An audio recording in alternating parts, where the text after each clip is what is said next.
Yo, broski, vipi. Yo, vipi man. Yo, kiri gute se? ni waneza sema. Neza sana. Man, ni waneza. Mwaka mushya. Kuri twese. Maze iminsi. Iminsi yagiye bari. Narakubitiwe mu mama. Yajikasha. Sisi 260 bimaze bitamara. Umva. Awakwamye. Kwamiye hese wanje. Umva ngo urabona iminsi narakubuze sinyuka. man, nageze hanze ndibo. Ari minsi. Tubanye nyine turabizi ko nari naragiye mu bitembere. Nageze hanze ikimama kiranyifatiye. Kugira ngo mbone ibyangombwa byo mu mahanga. Cyari byabaye danje. Nese ko duhuriye mu mahanga uri mu katakata byi. Cyabyihora ndi uzenguruka mu mujyi. Ariko na wa mujama se wabita twahuriye hirya ngana ngo wari wamwise. Kare. Cyara hano. Ariko ninagira ntabwo. Asanganye n'ubugozi mu mweye. Mbona hano haba harinzwe bya fo. Oya, wa musista niwe twazanye. Abo sisters. Bona bonye bijama bigenda bimurebarira. Nyine birabibero wasanga batangiye kubikora. None se wa mugore wawe ubundi byari biri. Wa mugore cyabyihore mani. Amusize mu Rwanda none ngarutse nsanga baramumfata. Ngo reka murekere ubwo urumva. Ariko nukimbonera ukirabure tu. Akirabura. Sawa wakimba.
nawe ni bitch kabisa.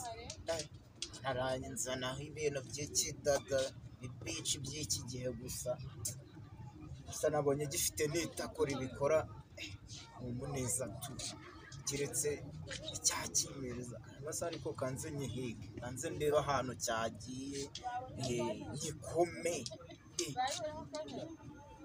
nyereke mba mbona abantu bo mu Rwanda bashyuha birenze cyane, bapfa kubona gusa umuntu uturutse mu mahanga ahita bigira abantu barenze cyane, bagatangira kuryoshya kugira ngo bagukurure nyine utangire ubamene. Nanjye ndacyemeza ariko uyu munsi ndagikubitiramo, nze ngere muri arena gusa nyemeze.